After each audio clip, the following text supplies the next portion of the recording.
The phone call I had been waiting for never came. What came instead was a forwarded invoice. My daughter-in-law's voice on a Tuesday afternoon in late October. Not hello, not how are you, Gerald. Just, did you get the invoice I forwarded? I told her I had. Good. The supplier needs payment by Friday or they'll hold the next shipment. She hung up before I could ask the question I had actually called about. I stood in my kitchen in Oakville, holding the phone against my chest, looking out at the backyard I had spent 30 years maintaining. The maple in the corner had gone fully red. My wife Patricia would have called it beautiful. She passed 4 years ago. Sometimes I still catch myself turning to tell her things. The question I had wanted to ask my daughter-in-law was simple. When is the grand opening? My son Trevor had been planning the opening of his wellness clinic for nearly 2 years. Cedarbrook, a physiotherapy and rehabilitation center, was supposed to be the culmination of everything. His education, his years working under other practitioners, and the $340,000 I had contributed from the savings Patricia and I had spent our entire working lives building. I retired from teaching high school mathematics after 31 years. Patricia had been a hospital administrator. We were not wealthy people, but we had been careful and we had been consistent. And when Trevor came to me 2 springs ago with a business plan and a dream, I believed in him the way only a father can believe in a son. I did not ask for a seat on his board. I did not demand my name on the door. I asked only that he keep me informed, that I be treated not as an investor, but as his father. For the first several months he did. We spoke every Sunday. He walked me through the renovations, the equipment purchases, the hiring. He sent photographs. He called me excited from the site when the new treatment tables arrived. Those were good months. Then his wife Renata took over the clinic's finances. I want to be fair to Renata. She is organized and driven, and she clearly loves Trevor.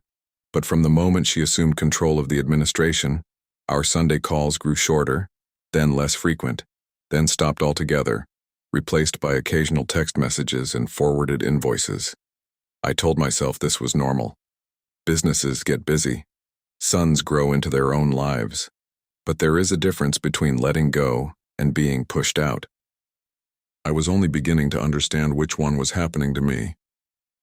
The Friday after that invoice call, I drove to the clinic. First time in 3 months. Renata had mentioned over the summer that construction noise made drop-in visits disruptive. I had respected that. The drive took 40 minutes from Oakville into Hamilton, through streets Patricia and I had traveled for years visiting her sister. I found parking easily. The street was quiet for a Friday afternoon. I walked toward the building and stopped. There were plants in the window, framed artwork on the walls visible from the sidewalk. A sign above the door, Cedarbrook Wellness and Rehabilitation, in clean navy lettering on a white background. The clinic was open, clearly, unmistakably open. A woman typing at a reception desk. 2 people in the waiting area holding clipboards. I stood on that sidewalk and did the arithmetic of it. The sign looked weathered. Not brand new, not installed last week. The plants had grown into their pots. The lettering had a faint watermark along the bottom edge where rain had run down the wall. This had been open for weeks. I did not go inside. I went home. That evening I called Trevor. 3 rings, voicemail. The following morning, 2 rings, voicemail.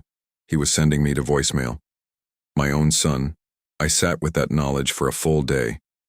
Then I called Renata. She answered on the first ring, which told me something. When did the clinic open? I asked. A pause. Not long. Just enough. The soft opening was about 6 weeks ago. We did a quiet launch. Just family and a few close colleagues. I absorbed this. I wasn't invited. Trevor wanted to keep it low-key. You know how he gets about pressure. I did know how Trevor got. He had been a sensitive child, prone to anxiety before anything he cared about. I had always tried to protect him from unnecessary stress. I had never once in 63 years considered that my presence at a meaningful moment in my son's life might be categorized as unnecessary stress. Renata, I said, and I kept my voice level. 30 years of teaching will do that for you. I put $340,000 into that clinic, which we are very grateful for. Trevor will call you this week. He did not call that week. I am not a man who acts impulsively. Patricia used to tease me about it, said I could deliberate a dinner order into a philosophical inquiry.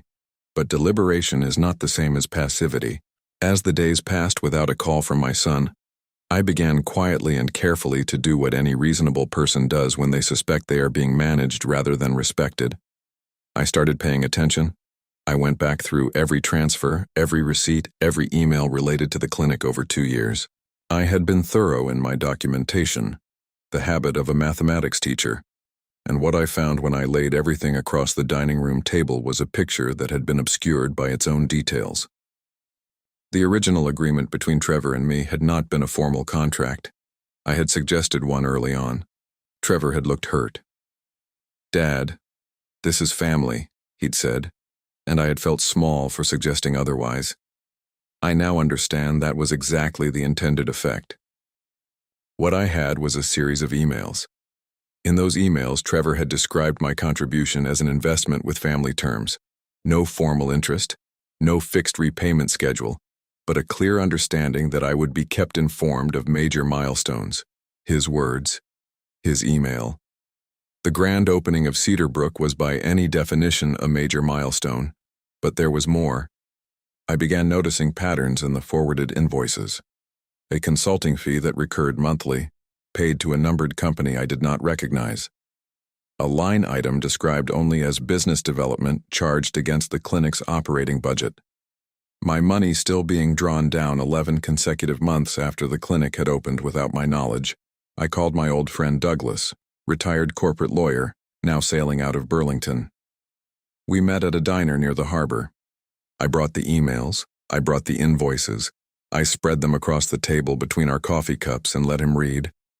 He was quiet for a long time. Then he said, "Gerald, do you know who owns that numbered company?" I said I did not. He slid his reading glasses down and looked at me over the frames. "You should find out. I hired a bookkeeper named Carol, retired, thorough, asked very few questions, to go through the full financial picture of what I had contributed and what had been charged against it. She took 2 weeks. When she came back, she brought 4 printed pages and a look I recognized from 30 years of delivering difficult news to students' parents. The numbered company received a monthly consulting fee from the clinic. The director of that company was Renata's brother, a man named Paul, who had no discernible expertise in healthcare administration, physiotherapy, or anything that would justify $2,800 a month, over 11 months, $30,800, charged against the clinic's operating budget, against my investment. There was more in Carol's summary, but that was the number that settled in me, clear and heavy as a stone dropped in still water. I did not call Trevor, not yet. I needed to understand the full shape of what I was dealing with before I said a word. Through a mutual contact, I was also able to review a copy of the clinic's lease. What I found mattered. The lease carried a personal guarantee, not signed by Trevor and Renata jointly. By Trevor alone. Whatever I had been told about the structure of this business, the financial exposure sat entirely on my son's shoulders. If the clinic struggled, Trevor was personally liable, and the woman managing his finances had been directing a portion of those finances toward her own family. I called Trevor on a Sunday morning. He answered on the 5th ring. "Dad." He sounded tired. Not surprised.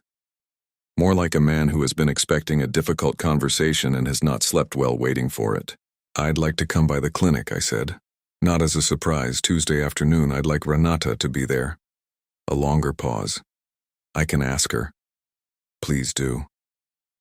The Tuesday meeting lasted 2 hours. I had prepared for it the way I used to prepare for difficult parent-teacher interviews, methodically, without anger, with the goal of understanding rather than punishment. I brought Carol's summary. I brought the emails. I brought the lease information. Trevor and Renata met me in the clinic's back office. Trevor looked like he hadn't slept. Renata looked composed in the way of someone who has rehearsed composure. I placed the documents on the desk and said quietly, "I'd like to go through these together."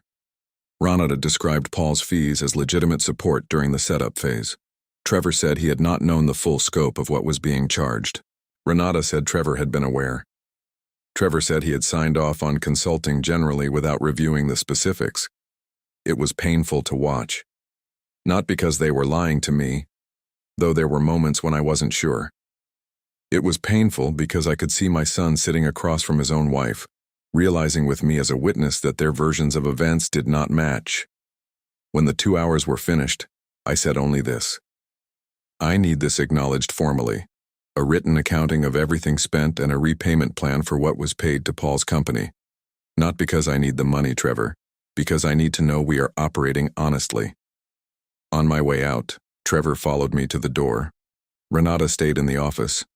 He stood on the step with his hands in his pockets, looking at the parking lot. I'm sorry, Dad. I know you are. I didn't know she was paying Paul that much. I looked at my son for a long moment. I believed him. I believed he had signed his name to things without reading them, trusted his wife to manage details he didn't want to manage, and built a beautiful clinic on a foundation he had not fully inspected. I had watched him do a version of this his whole life. That's something you're going to have to fix, I said. Not for me, for yourself. 2 weeks later, I received a full accounting from Renata's accountant. $3,400 in payments I had not explicitly approved, with an 18-month repayment proposal drawn from the clinic's projected revenue. I reviewed it with Douglas. He said it was fair. I accepted it on one condition. Any expenditure over $5,000 required my written acknowledgement going forward. Renata agreed. She did not sound pleased, but she agreed.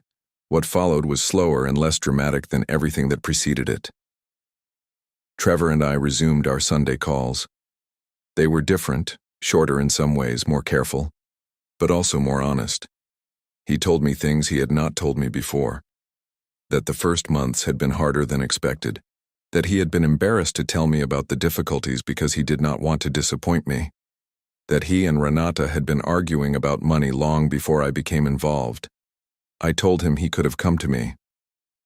I told him that a father who cannot hear difficult news from his son is not a father who can be trusted. And I had always hoped to be trusted. I was never invited to the grand opening. I never stood at the door of the clinic I helped build and felt the pride a parent feels at a child's achievement. That was taken from me, and I will not pretend it did not matter. But that December, Trevor called and asked if I would come to the clinic for an early Christmas dinner. Just the three of us, in the small staff kitchen, food from the Lebanese restaurant next door, a string of lights he had put up along the window. I said yes. I sat at a folding table in my son's clinic with takeout containers between us and thought about Patricia. About 31 years of teaching other people's children the logic of numbers. About what it means to invest in something. Money is the easy part. You accumulate it slowly and you part with it in a single decision, and then it is gone from your hands and out in the world. What is harder is the other investment, the one you make in a person over decades. With your patience, your presence, your willingness to remain at the table even when the accounting is difficult. Trevor looked at me across that folding table and said, "This would not exist without you." He did not mean only the money. The repayments arrive on the first of the month every month without exception. I visit on the second Tuesday of each month, and Trevor gives me a brief update over coffee, occupancy, new referrals, equipment. He bought a new ultrasound machine in the spring and called me before he signed the purchase order. That phone call, the one where my son asked for my acknowledgement before spending the money, was worth more to me than any grand opening could have been. I am not a man who needs to be celebrated. I am a man who needs to be included. There is a difference, and it took losing one to understand the other. If you are a parent who has given to a child money, time, trust, and you have begun to feel yourself being managed instead of respected, hear this clearly. Your feelings are information. Do not dismiss them. Ask the question. Read the document. Request the accounting. A contract is not a sign of mistrust. It is a sign of respect. It says, I take this seriously enough to put it in writing. And if your child is worth believing in, and most of them are, they will sit across from you at that table even when it is uncomfortable, and they will work through it with you. That is what family means, not the absence of difficulty, the willingness to stay.